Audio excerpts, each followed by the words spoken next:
जौनपुर से बड़ी खबर निकलकर सामने आ रही है। सपा प्रत्याशी का आरोप है बूथ कैप्चरिंग कर रही है बीजेपी। इंडिया वॉइस पर बोले बाबू सिंह कुशवाहा। तो जौनपुर में मतदान जारी है। जौनपुर से इस वक्त की अहम जानकारी निकलकर सामने आ रही है। 2019 बूथ संख्या पर पहुंचे इंडिया गठबंधन के सपा प्रत्याशी बाबू सिंह कुशवाहा ने आरोप लगाया है बूथ कैप्चरिंग कर रही है बीजेपी। इंडिया वॉइस पर बोले बाबू सिंह कुशवाहा। जौनपुर से इस वक्त की अहम जानकारी।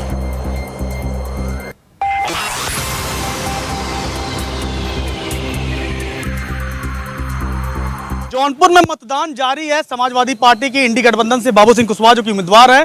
सर जान लेते हैं आपसे, कैसा मतदान चल रहा है? मतदान बहुत अच्छा चल रहा है। कहीं कहीं पे बूथ कैप्चरिंग कर रहे हैं भारतीय जनता पार्टी के। जैसे हम मलहनी में 31 नंबर बूथ पे 72, 73, 74, 75 नंबर में रीढ़ी के आसपास भारतीय जनता पार्टी उसके समर्थक लोग बूथों पे कब्जा कर रहे हैं। 3-4 गाड़ियों से 5 गाड़ियों से काफिला बना के चल रहे हैं 20-25 लोग, और थोड़ा उस आसपास में कब्जा कर रहे हैं। आपने कोई शिकायत किया?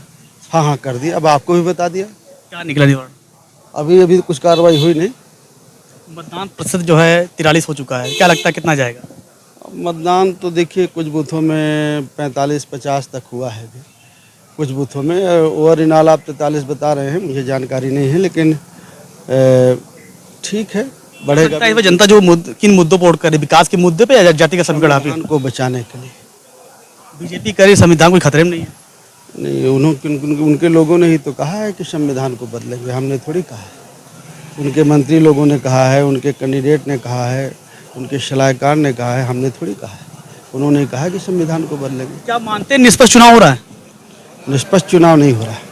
और ये थे हमारे साथ बाबू सिंह कुशवाहा जी। इनका कहना है जो है निष्पक्ष चुनाव नहीं हो रहा है। हालांकि 4 जून को जो नतीजा आएगा किसके पक्ष में आएगा ये देखने वाली बात होगी। जौनपुर से विवेक कुमार, इंडिया वॉइस।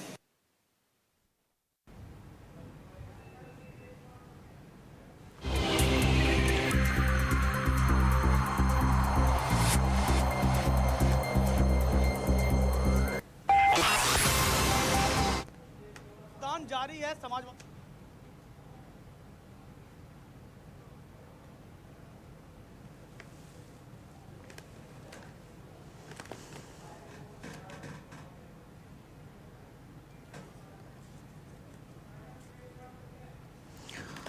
और जिस तरह से आरोप यहां पर लगाया गया है,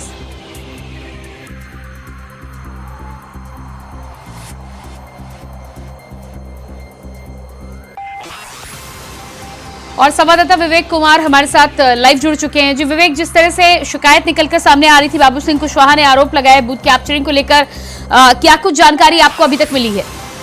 बिल्कुल जो है 219 बूथ संख्या पर जो है बाबू सिंह कुशवाहा पहुंचे थे। इंडिया वॉइस ने उनसे खास बातचीत की और बाबू सिंह कुशवाहा ने मलनी विधानसभा क्षेत्र में जो बूथ कैप्चरिंग का आरोप लगाया है। उनका आरोप है कि मलनी विधानसभा क्षेत्र में भारतीय जनता पार्टी कुछ कार्यकर्ता व कुछ लोग जो है बूथ कैप्चरिंग कर रहे हैं। हालांकि जो है उन्होंने बताया कि हमने जो इलेक्शन कमीशन से लेकर जिम्मेदार अधिकारियों को अवगत करा दिया गया है। निष्पक्ष चुनाव कराने के पर जो है सवालिया निशान खड़ा कर रहे हैं बाबू सिंह कुशवाहा। हालांकि जो जिला प्रशासन की तरफ से कोई अभी औपचारिक बयान सामने नहीं आया है।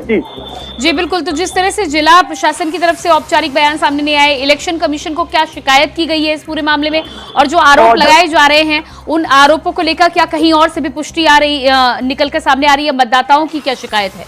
और प्रियंका, जो है मलनी विधानसभा समाजवादी पार्टी गढ़ भी है, तो धनंजय सिंह का भी एक दबदबा जो है मलनी विधानसभा क्षेत्र में माना जाता है। तो वही बाबू सिंह कुशवाहा का आरोप कहां तक सत्य है, हालांकि प्रशासन जांच पड़ताल कर रही है। लेकिन बाबू सिंह कुशवाहा इंडिया वॉइस के कैमरे के सामने धड़ल्ले से बताया कि मलनी विधानसभा क्षेत्र के कुछ बूथ संख्या पर जो है बूथ कैप्चरिंग का जो है और खेल चल रहा है। और उन्होंने इलेक्शन कमीशन के साथ साथ जो है जिला निर्वाचन अधिकारी और तमाम जिम्मेदार अधिकारियों को अवगत कराया है। इनके बयान आने के बाद हड़कंप मच जाती। चुनाव जो आधा घंटा बचा हुआ महज, उसके बाद जो है जिस तरह से बयान आया है जिला प्रशासन में हड़कंप में, जांच पड़ताल जारी। अब देखने वाली बात होगी क्या जो है जांच जो क्या निकल के सामने, क्या बाबू सिंह कुशवाहा का लगाया गया आरोप कहां तक सही है, कि जांच के बाद ही पता चलेगा। जी बिल्कुल विवेक, जिस तरह से बूथ कैप्चरिंग का आरोप लगाया जा रहा है, क्या आरोप है? क्या ईवीएम के माध्यम से वोट किसी एक पार्टी को डाला जा रहा है या वोट डालने से मतदाताओं को रोका जा रहा है? क्या आरोप लगाने की कोशिश की है? किस तरह से की जा रही है बूथ कैप्चरिंग? देखिए बाबू सिंह कुशवाहा जो कि इंडी गठबंधन के प्रत्याशी, उनका आरोप है कि जो कि मल्ली विधानसभा जो बूथ है वहाँ जो है मतदाताओं को रोका जा रहा है, इस तरह से बूथ कैप्चरिंग की जा रही है। उन बीजेपी के ऊपर आरोप लगा है, बीजेपी के कार्यकर्ता जो है बूथ पर जबरदस्ती कर रहे हैं, जो आरोप है। हालांकि जो इनका आरोप जो है कहाँ तक सत्य है ये जांच का विषय है, लेकिन बाबू सिंह कुशवाहा से पूछा आपने कहाँ कहाँ इसकी शिकायत की, उन्होंने कहा आपको भी शिकायत कर दी, इलेक्शन कमीशन को शिकायत की है और जिम्मेदार अधिकारियों को भी शिकायत की गई है। इलेक्शन जो है कमीशन क्या इससे जो है निर्देश देता है, देखने वाली बात हुई, क्या कार्रवाई होती है ये देखने वाली बात होती है। लेकिन अभी तक जो है जिला प्रशासन की तरफ से इलेक्शन कमीशन को कोई औपचारिक बयान, कोई कार्रवाई की बात सामने नहीं आई है। जी बिल्कुल, तो जिस तरह से जिला प्रशासन की तरफ से औपचारिक रूप से अभी तक कोई बयान नहीं आया है इस पूरे मामले में, एक पोलिंग को छोड़कर बाकी पोलिंग पर, यानी कि जौनपुर की अलग अलग पोलिंग बूथ पर क्या कुछ वोटिंग को लेकर नजारा देखने को मिल रहा है? क्या इस तरह की शिकायत अन्य पोलिंग बूथ से भी आ रही है या किसी एक पोलिंग को लेकर यहाँ पे शिकायत की गई है? बाबू सिंह कुशवाहा किसी जो है मल्ली विधानसभा क्षेत्र के एक बूथ पर जो आरोप लगाए, हालांकि जो है जिला प्रशासन हमने कई बार जो है बात किया, लगातार इंडिया वॉइस की टीम सुबह से ही कवरेज पे रही, लेकिन जिस तरह से जो आरोप है वो निराधार साबित हो रही है कि कहीं बूथ कैप्चरिंग का मामला नहीं जो मीडिया के संज्ञान में हो। जहाँ इस वक्त हम मौजूद है 219 बूथ संख्या है जो कि सागर विधानसभा क्षेत्र का है, वहाँ भी जो है शांतिपूर्ण ढंग से जो है मतदान जारी है। 30 मिनट बचा हुआ है मतदान होने में, लोग जो है धीरे धीरे मतदान केंद्रों में पहुंच रहे हैं और अपने मत का प्रयोग कर रहे हैं। जी प्रियंका। जी बिल्कुल विवेक, इस तमाम जानकारी के लिए बहुत बहुत शुक्रिया आपका।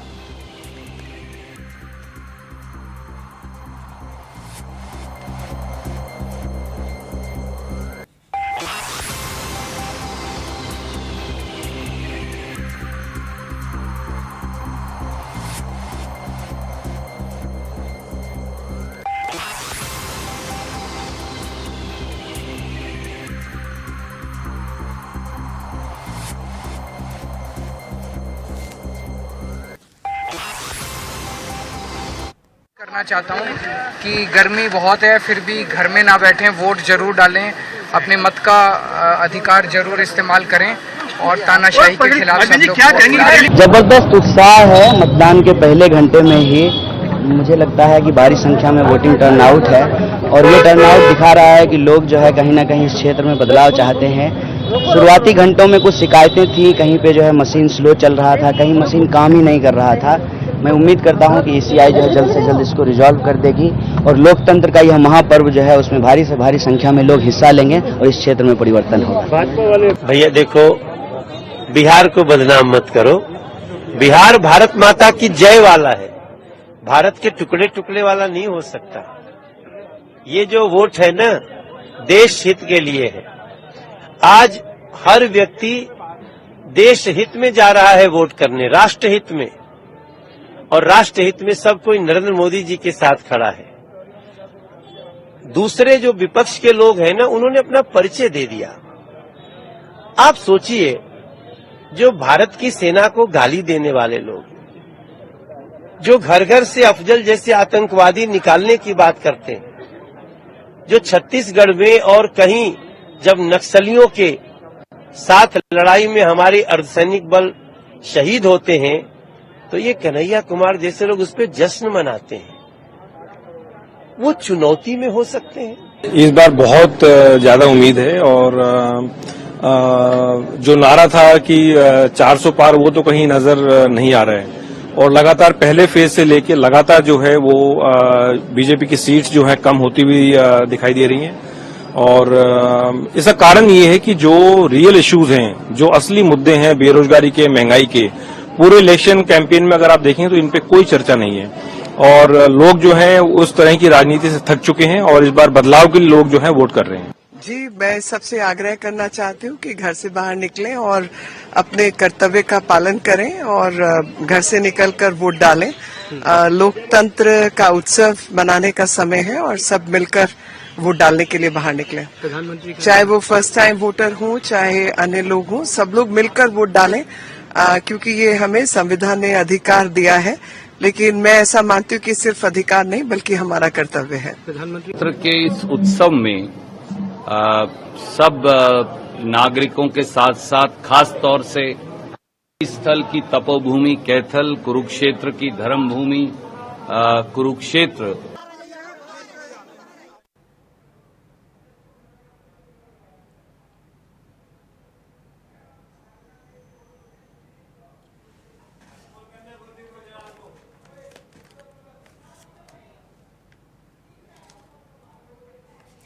तो लगातार जिस तरह से 8 राज्यों की 58 सीटों पर मतदान चल रहा है, कुरुक्षेत्र से हमारे साथ संवाददाता गुरदीप गुजराल जुड़ चुके हैं। जी गुरदीप, हरियाणा की 10 सीटों की अगर बात करें तो क्या कुछ स्थिति अभी तक देखने को मिली है? अब क्योंकि मतदान खत्म होने में कुछ ही समय बचा हुआ है, मात्र आधा घंटे का समय बचा हुआ है, तो प्रतिशत को लेकर और साथ ही साथ वोटर्स की जागरूकता को लेकर क्या कुछ तस्वीर हरियाणा से निकलकर सामने आ रही है?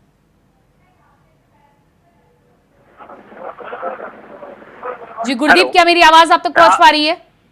हाँ जी प्रियंका जी गुरदीप, क्या कुछ देखने को मिल रहा है? क्या आज हरियाणा में किस तरह से आज वोटिंग दर्ज की गई?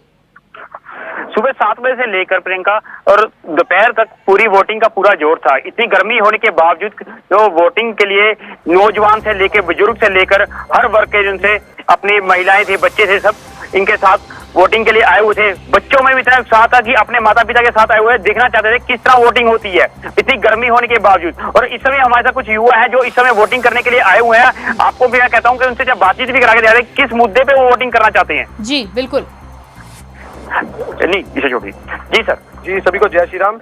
और मैं आपको इंडिया वॉइस के माध्यम से बताना चाहता हूँ कि हमारे हल्का लाडवा के गाँव उमरी में 100% वोटिंग होने की संभावना है और हो भी सकती है। मैं आपको बताना चाहता हूं कि आज हम बताना चाहते हैं कि हमारे गांव उमरी में शांतिपूर्वक वोट डल चुके हैं और डल भी रहे हैं। और मैं जताना चाहता हूं कि हमारे यहाँ पर कोई भी पार्टीबाजी, कोई भी शोशेबाजी गांव में नहीं है और इन चीजों से सभी हटकर वोटिंग कर रहे हैं। और सभी मौजूदा युवा किन मुद्दों पर वोटिंग की गई? गुरदीप पूछिएगा, किन मुद्दों को दिमाग में रखकर वोटिंग की गई? अपने कहने पर, अपने हित में। सर किन मुद्दों को लेकर आप वोटिंग कर रहे हैं? मैं किन मुद्दों को लेकर? हाँ, किस मुद्दों को लेकर आप किसको वोटिंग करना चाह रहे हैं? हम वोटिंग देखते हैं कि जैसे ही हम चाहते हैं कि जैसे राम मंदिर बना हमारा, मथुरा में भी बनेगा, जो भी बनेगा, मतलब मोदी, हम चाहते हैं कि मोदी ने जो भी काम किए हैं आज तक हमारे हित में ही कार्य किए हैं, देश के हित में कार्य किए हैं। और हम चाहते हैं जैसे धारा 370 ही लगा लो कि वो भी हटी है कश्मीर से, और इधर लगा लो कि जैसे इधर लगा लो अपना का विरोध प्रदर्शन किया गया। मोदी ने ऐसे ऐसे काम किए हैं, 6,000 रुपये इनको दे रही हैं किसानों को, और भी काफी ऐसे समन्वय। और आने वाले टाइम में जो अपना काम मोदी जी करेंगे इसके अलावा कोई नहीं कर पाएगा। यानी कि देश की तरक्की के लिए आप वोटिंग कर रहे हैं? देश की तरक्की के लिए हम वोटिंग करेंगे, भविष्य में भी करते रहेंगे। जी मैम। जी गुरदीप, और लोगों से भी बातचीत कीजिएगा, जानने की कोशिश कीजिएगा कि किन मुद्दों को दिमाग में रखकर आज वोटर वोटिंग करने के लिए बाहर निकले हैं। ये आज भी एक और युवा हमारे साथ हैं, इन्होंने मेरा पहली बार वोटिंग करी है। आइए इनसे भी आपके हम बातचीत करा के दिए। जी सर, क्या कहना जी? तो मैंने भी बीजेपी सरकार को वोट दिया। किन मुद्दों को लेकर आप इन वोटिंग कर रहे हैं? मुद्दों को सर, कांग्रेस को हमने देनी नहीं है। देखो जी, क्यों नहीं देनी? कांग्रेस को सीए से एलर्जी, राम मंदिर से एलर्जी, गरीब महिला को वो मेरा सिलेंडर मेरा उससे एलर्जी, मतलब ऐसी सबको एलर्जी है इसको। नहीं, आप उनका एलर्जी है, वो ये कहते हैं कि हम देश में युवा को जो है रोजगार नहीं मिलता, हम रोजगार भी देंगे। 60 साल रोजगार करा उन्होंने, ठीक है, तो 60 साल तो पहले क्यों रोजगार दिया उन्होंने? अब ये कहते हैं कि हम भाई 8,500 रुपये महिला के खाते में डालेंगे, तो 60 साल पहले क्यों डाले इन्होंने? सही बात, ठीक है सर, 60 साल पहले क्यों डाले? अब ये कह रहे हैं कि हम नौकरी देंगे, ये करेंगे, वो करेंगे। भाई 1 लाख रुपए सालाना देंगे। हरियाणा कुल क्षेत्र में एक इकलौती ही एक ऐसी सीट थी जो इंडिया गठबंधन के तहत थी, जिसे आम आदमी पार्टी का और इसमें कांग्रेस का गठबंधन था। कि आपको आम आदमी पार्टी से भी कोई दिक्कत आई? उन्हें भी चाहे पंजाब में उनकी सरकार थी, पंजाब में उन्हें काफी अच्छे कार्य करे हैं, दिल्ली में अच्छे कार्य हैं, तो आप कैसे देखते हैं उन्हें? आपको तो बीजेपी भाई, ठीक है, अब ये आम आदमी पे पढ़ रहे हैं, ठीक है, अभी नहीं इसका गठबंधन कर क्या आगे उसके इलेक्शन होने, उसके सीएम वाले इलेक्शन होंगे जो, उसमें देखते क्या गठबंधन क्या, उसमें तो फिर सारे यही करेंगे। फिर मुख्यमंत्री किसको बनाएंगे ये तो बता दो। मतलब इलेक्शन कर रहे हैं, इंडिया गठबंधन बन रहा, इनका ये तो बता दो। सीएम ये भाई प्रधानमंत्री ये बनेगा, पीएम ये बनेगा, एक बता दो भाई ये बंदा बनेगा प्रधानमंत्री, क्या करें हम? जनता तो पागल हो रही है कि कौन है जनता, यानी कि पीएम का मुखड़ा देख के वोट देना चाहती है। हाँ, और देश का विकास देख के वोट। देश का विकास कांग्रेस ने क्या किया? फिर इतना तो 60 साल में इसने नहीं किया जितना 10 साल में मोदी जी ने किया। आप देख दोगे, पहले कहीं आपने मोहल्ले पड़ोस में लड़ाई बच जाती थी, पुलिस को फोन कर देता, कब आती नहीं थी। आप पुलिस को फोन करो, आप 112 में नहीं, 5 मिनट के अंदर आपके अंदर आए। लड़कियों को सुरक्षा हो रही है आजकल। लड़की की सुरक्षा की अगर बात की जाए, मणिपुर में जैसे माहौल देखा गया, वहाँ पर लड़कियों के साथ कहना व्यवहार बहुत गलत किया गया। हाँ, इसके आप यूपी में देख लो, यूपी में इतना गुंडा राज था, योगी जी ने सब कुछ किया। जी मैम।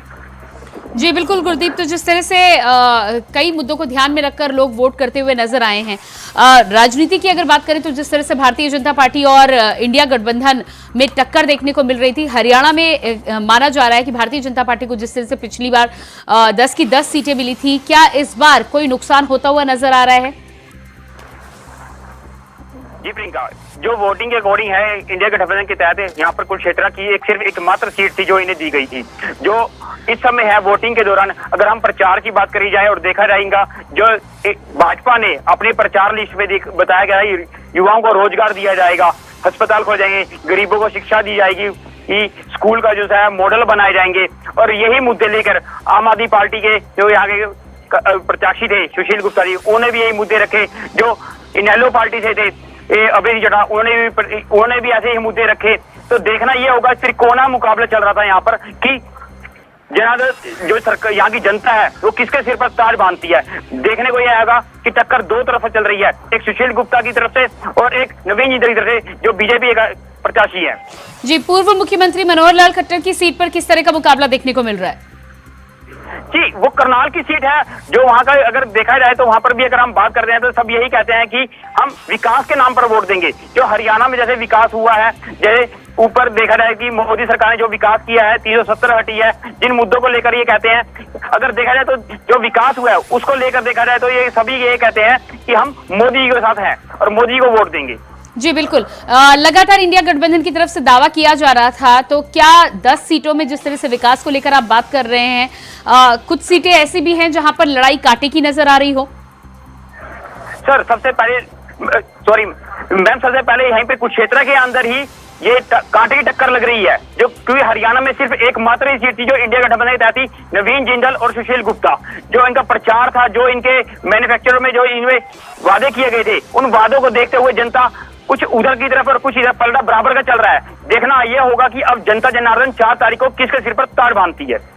जी बिल्कुल, आप बने रहिएगा हमारे साथ दिल्ली से संवाददाता मोहम्मद शान भी जुड़ चुके हैं। जी मोहम्मद शान, दिल्ली की अगर बात करें तो दिल्ली की 7 सीटों को लेकर बात हो रही है, मुकाबला कांटे का नजर आ रहा है। एक तरफ इंडिया गठबंधन तो दूसरी तरफ भारतीय जनता पार्टी। लगातार भारतीय जनता पार्टी के द्वारा दावा किया जा रहा है, क्योंकि उनका वोट शेयर पिछली बार 50% के करीब था, दिल्ली की अगर सीटों पर देखा जाए तो आश्वस्त नजर आ रहे हैं। क्या कोई समीकरण बदलता हुआ देख पा रहे हैं आप? अब क्योंकि वोटिंग में कम समय रह गया है, मात्र आधा घंटे का समय रह गया है, तो अभी तक की तस्वीर क्या कुछ देख पा रहे हैं दिल्ली में? देखिए प्रियंका, आपने बिल्कुल सही कहा कि वोटिंग में मतदान करने में सिर्फ आधे घंटे का समय बचा है और इस समय मैं वहां मौजूद हूँ जो सीट पूरे देश में चर्चाओं में है, क्योंकि जो उत्तर पूर्वी दिल्ली की जो सीट है वहां से 2 बार के सांसद रह चुके मनोज तिवारी और दूसरी तरफ गठबंधन के उम्मीदवार कन्हैया कुमार है जो मनोज तिवारी को कांटे की टक्कर लगातार दे रहे हैं। लेकिन कहीं ना कहीं जैसे जैसे वोटिंग खत्म होती जा रही है वैसे वैसे सियासत भी लगातार तेज होती जा रही है, क्योंकि उत्तर पूर्वी दिल्ली की ये वो सीट है जो लगातार पूरे देश में चर्चाओं में है। जी प्रियंका।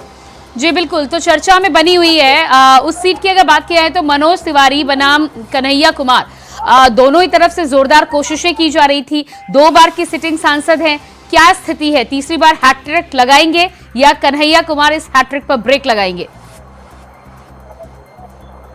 देखिए प्रियंका, लगातार दावा तो अगर पूर्वी दिल्ली की बात करें, खास तौर से उत्तर पूर्वी दिल्ली की इस सीट की बात करें जहां से 2 बार के सांसद मनोज तिवारी है और दूसरी तरफ कन्हैया कुमार है। कन्हैया कुमार लगातार दावा कर रहे हैं, क्योंकि जिस तरीके से भारतीय जनता पार्टी ने 400 पार का जो नारा दे रखा था उसी को लेकर कन्हैया कुमार भी लगातार बीजेपी पर निशाना साध रहे हैं। कन्हैया कुमार का कहना है कि अगर 400 पार आपकी सीट आ रही है तो फिर वोटिंग करवाने की क्या जरूरत है, टेबल बिछवाने की क्या जरूरत है। वहीं दूसरी तरफ मनोज तिवारी भी लगातार दावा कर रहे हैं कि पिछली बार 2 लाख से या 3 लाख से हम जीत रहे, इस बार 5 लाख से मनोज तिवारी जीत रहे, इस तरह का दावा किया जा रहा है। लेकिन कहीं ना कहीं प्रियंका सियासत में लगातार तेज हो, क्योंकि ये जो उत्तर पूर्वी दिल्ली की जो सीट है लगातार चर्चाओं में है, क्योंकि कन्हैया कुमार जो है वो भी बिहार के बेटे हैं और वहीं दूसरी ओर मनोज तिवारी जो है वो भी बिहार के बेटे हैं। दोनों में लगातार कांटे की टक्कर चल रही है। अगर बात करें इस सीट में वोटिंग की, मैं जहां पर खड़ा हूँ पूरी दिल्ली के सुंदर नगरी में खड़ा हूँ,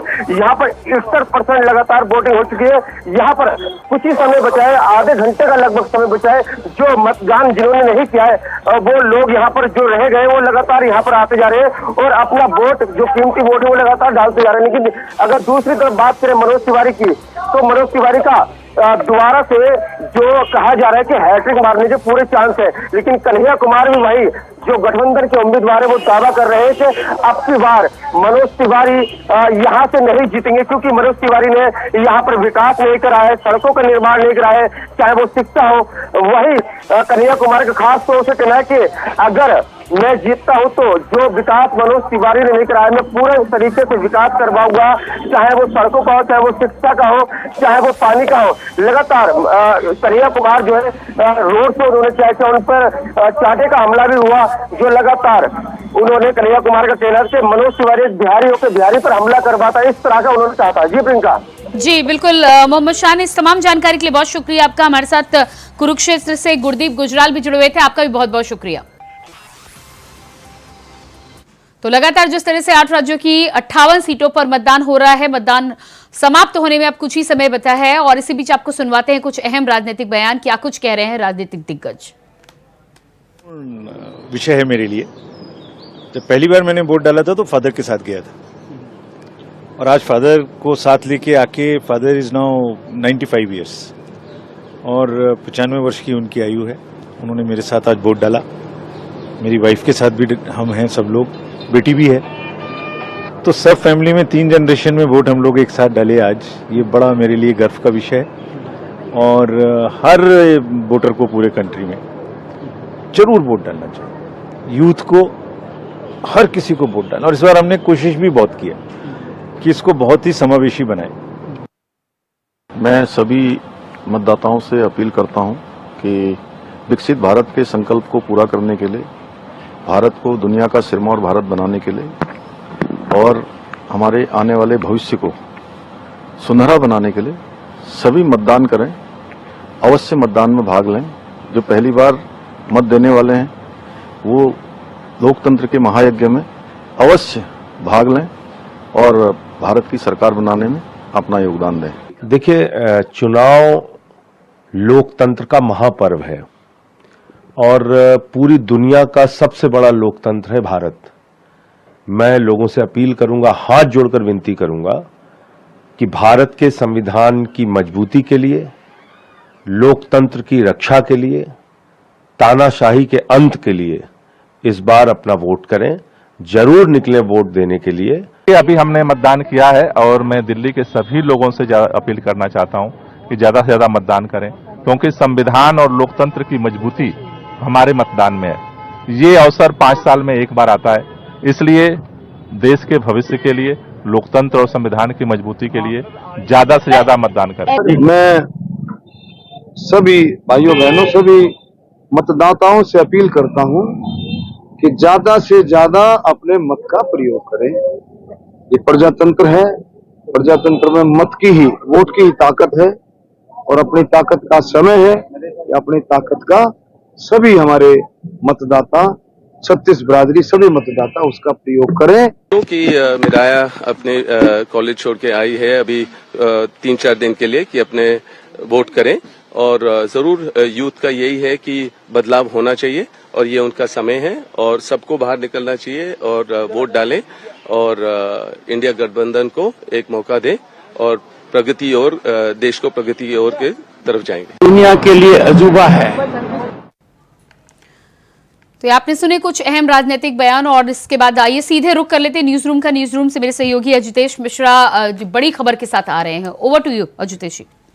बिल्कुल प्रियंका, और बड़ी खबर जो है वो बहुत अहम खबर है क्योंकि 5 बजे तक के जो आंकड़े हैं वो सामने आ चुके हैं।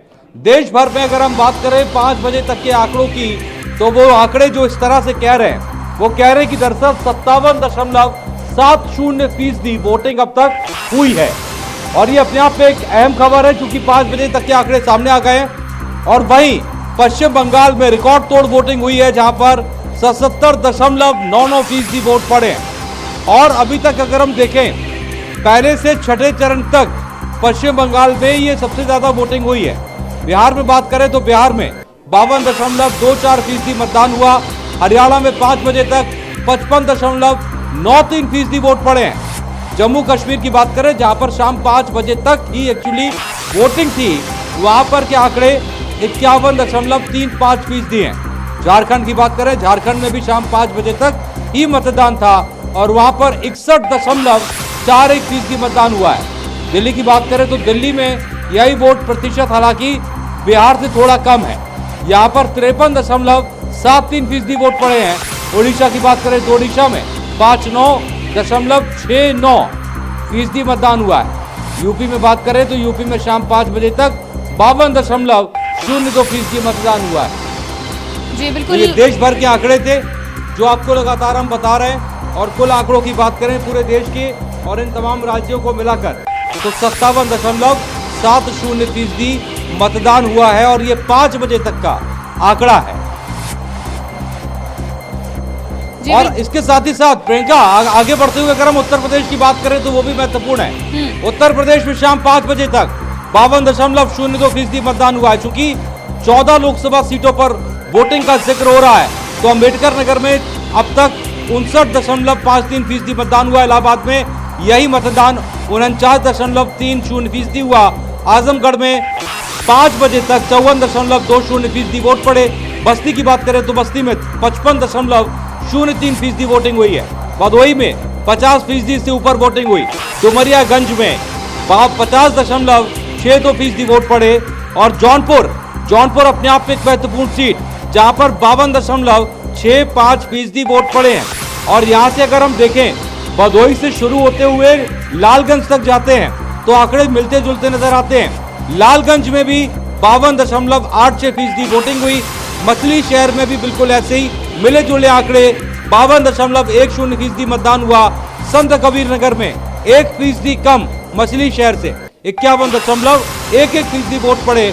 और श्रावस्ती में इससे भी 1% कम यानी कि 51.11% यानी कि 1% वोट जो पड़े हैं। तो ऐसे में उत्तर प्रदेश के आंकड़े हैं। श्रावस्ती की बात करें तो श्रावस्ती में 5 बजे तक 50% मतदान हुआ।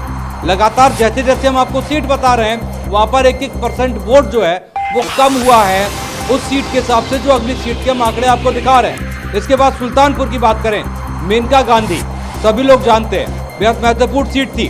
53.60% यहाँ पर वोटिंग हुई। और इसके बाद फूलपुर की बात करें तो 46.80% मतदान हुआ। और प्रतापगढ़ की बात करें, प्रतापगढ़ यानी कि राजा भैया का इलाका 49.65% वोटिंग यहाँ पर हुई है। प्रियंका जी बिल्कुल जितेश, तो जिस तरह से ये आंकड़ा निकलकर सामने आ रहा है, कुल मिलाकर आंकड़ों की बात की जाए तो उम्मीद जिस तरह से की जा रही थी कि छठे चरण में वोट प्रतिशत बढ़ता हुआ नजर आएगा। भाई 5 बजे तक के आंकड़ों में बहुत संतोषजनक नहीं माना जा सकता, क्योंकि 50-55 का ये जो आंकड़ा है ये क्या 6 बजे तक 60 और 66 के आंकड़े पर पहुंचेगा या नहीं पहुंचेगा, इसके लिए इंतजार करना होगा। लेकिन एक जो बड़ी अहम बात निकलकर सामने आई है वो ये है कि जम्मू कश्मीर में वोटिंग प्रतिशत जो निकलकर सामने आया है 51%, वो उत्साहित करने वाला है। क्योंकि इससे पहले चरणों में हमने देखा है कि 45, 46, 44% और 35% से शुरुआत हुई थी और उसके बाद आज छठे चरण में 51% वोट अगर जम्मू कश्मीर में पड़ते हैं तो भारतीय राजनीति के लिहाज से अहम खबर, अहम जानकारी है ये। बिल्कुल, और बड़ी बात तो प्रियंका यहाँ पर ये कहना चाहूंगा कि जम्मू कश्मीर जैसा क्षेत्र जहाँ पर वोटिंग कराना चुनाव आयोग के लिए भी एक बहुत बड़ा चैलेंज होता है, सुरक्षा कर्मियों के लिए बहुत बड़ा चैलेंज होता है। झारखंड, छत्तीसगढ़ ये ऐसे राज्य हैं जहां पर वोटिंग कराना अपने आप में बहुत बड़ा चैलेंज होता है। लेकिन वही दिल्ली की बात करें तो दिल्ली में इन तमाम जगहों से कम वोटिंग प्रतिशत रही, ये अपने आप में एक चिंता का विषय है। हालांकि चूंकि उत्तर प्रदेश की कुछ सीटों पर 6 बजे तक जो है वो वोटिंग की हम बात कर रहे थे, तो जब वो आंकड़े फाइनल होकर आएंगे तो हालांकि अब 65% तक जाने की उम्मीद है, लेकिन वो कम नजर आती है। अभी तक जो राजनीतिक पंडित इस बात का जिक्र कर रहे हैं और जो आंकड़े हैं वो कहा जा रहा है कि 60 या 61% तक जो है वोटिंग हो सकती है, क्योंकि अब चूंकि शाम का समय और जो लोग हैं जो चूंकि समय तक लाइन में लग जाएंगे उनको वोट करने का मौका भी मिलेगा और जाहिर सी बात है वो आंकड़े थोड़ी देर बाद जाहिर भी होंगे।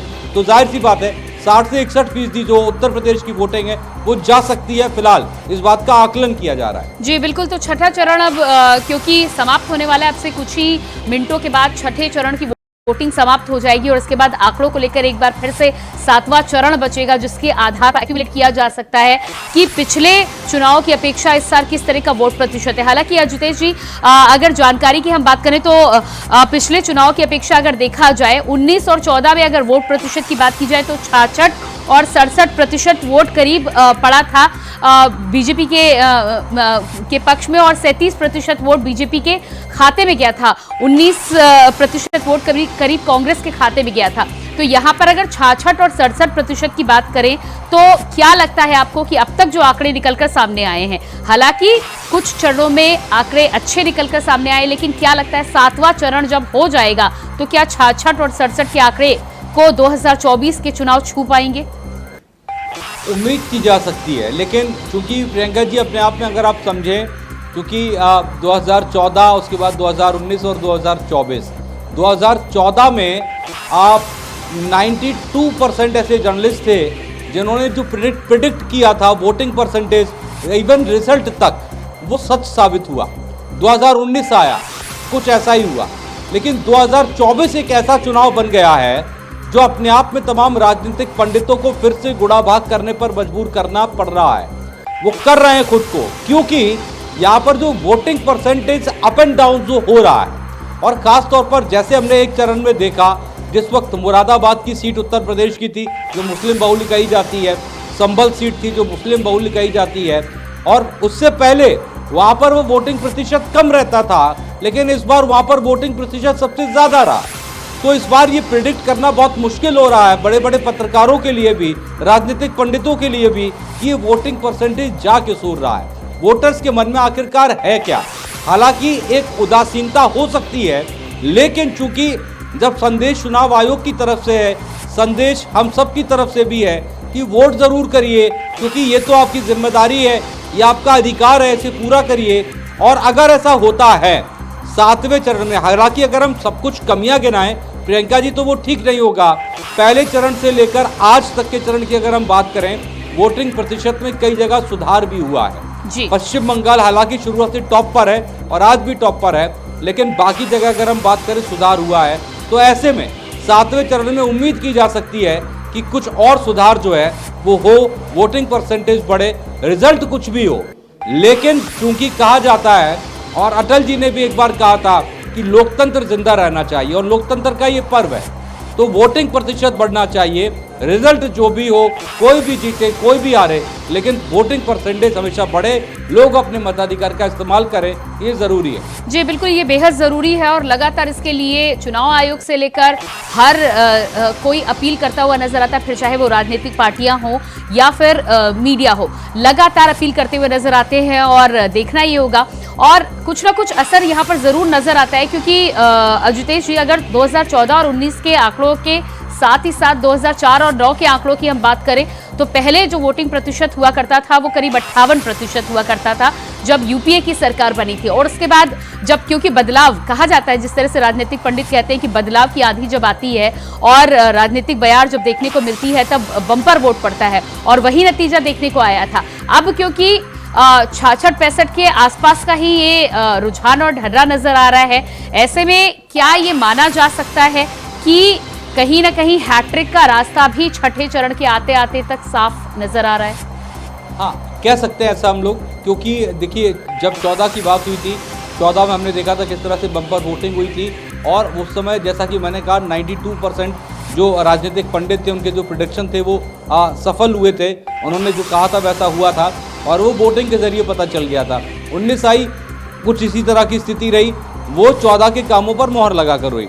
लेकिन 24 का चुनाव वाकई में प्रियंका जी, अगर हम अभी तक बात करें, छठे चरण तक बात करें, तो जो आकलन है वो आकलन लोगों का अभी तक एकदम सटीक नहीं बैठ पा रहा है। देखिए वोटिंग परसेंटेज की अगर हम बात करें, खासतौर पर चूंकि चर्चा का विषय भी यही है, तो यहाँ पर जो रूलिंग पार्टी है उनके जो नेता हैं वो इसे अपनी तरफ भुना रहे हैं। वो कह रहे हैं जो वोटर्स हैं वो हमारे वोटर्स हैं, हमारे लिए वोट करने के लिए निकल रहे हैं। लेकिन उनसे सवाल जब ये पूछ दिया जाता है कि जो वोटर्स निकल नहीं रहे हैं वो क्यों नहीं निकल रहे हैं, वो आप ही को कहकर वोट क्यों नहीं दे देते हैं, तो उनके पास जवाब नहीं होता।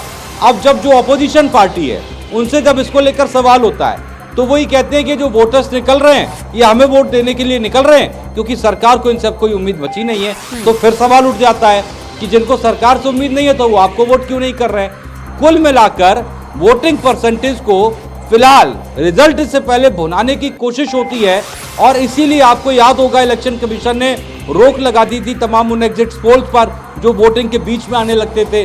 तब उन्होंने कहा था जब आखिरी चरण हो जाएगा तब आप जो है एग्जिट पोल दिखाइएगा, और यही वजह है। लेकिन चूंकि राजनीति तो राजनीति है और राजनीति करने वाले राजनीति करेंगे, और इसीलिए इस वोटिंग परसेंटेज को अपने अपने हिसाब से लगातार बुनाने की कोशिश हो रही है। जी बिल्कुल, बेहद दिलचस्प जानकारी निकलकर सामने आती है। लगातार वोटिंग प्रतिशत पर तो हम बात कर ही रहे थे, लेकिन पार्टी शेयर की भी बात कर ली, क्योंकि जिस तरह से आपने कहा कि रुझानों पर रोक लगाई गई, जाहिर सी बात है हो सकता है मत प्रतिशत प्रभावित होता हो।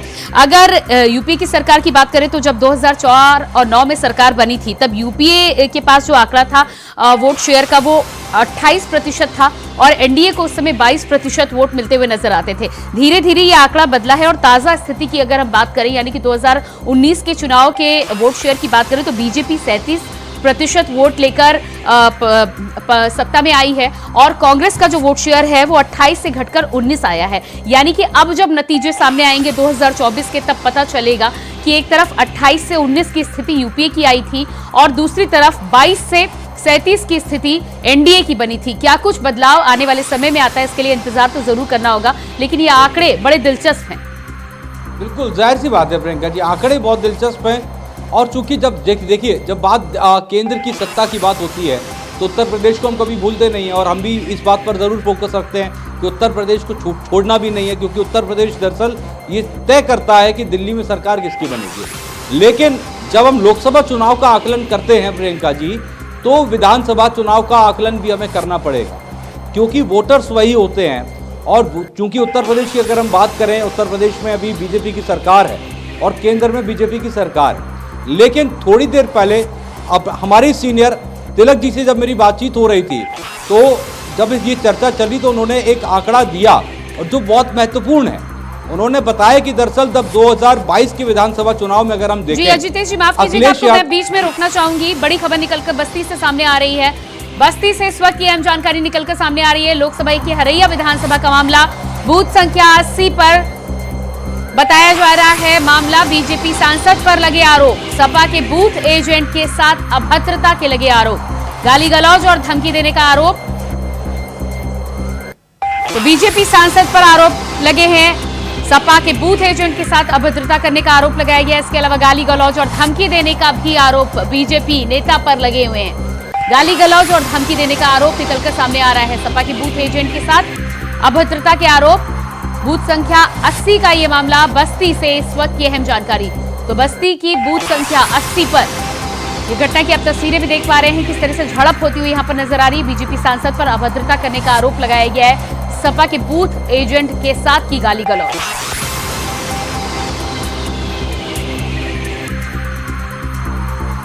तो इस तरह की जानकारियां लगातार निकलकर सामने आ रही है। बस्ती से बूथ संख्या 80 पर यह झड़प की खबर निकलकर सामने आई है, जहां पर बीजेपी सांसद पर गाली गलौज करने का आरोप निकलकर सामने आया। लोकसभा की हरैया सीट का यह मामला बताया जा रहा है। इसके अलावा जौनपुर से भी इससे पहले बूथ कैप्चरिंग को लेकर आरोप समाजवादी पार्टी के द्वारा लगाया गया।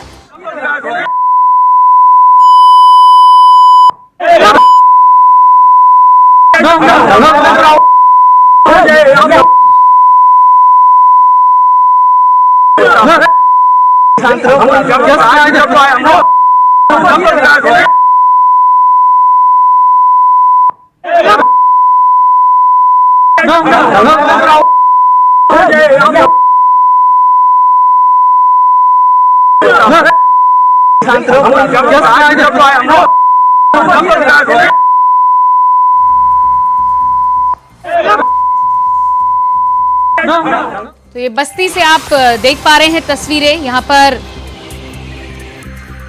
ऑडियो आपको सुनाने लायक नहीं है, इसीलिए यहां पर ऑडियो को अलग किया गया है, लेकिन स्थिति और घटना इस तरह की बस्ती से निकलकर सामने आई है। और इसी पर ज्यादा जानकारी के लिए हमारे साथ बस्ती से संवाददाता बबुंदर यादव जुड़ चुके हैं। जी बबुंदर, जिस तरह से बस्ती से ये घटना सामने निकलकर आ रही, बीजेपी सांसद पर गाली गलौज करने का आरोप लगाया गया है, तस्वीरें हम देख पा रहे हैं, क्या कुछ मामला था, क्या वजह थी?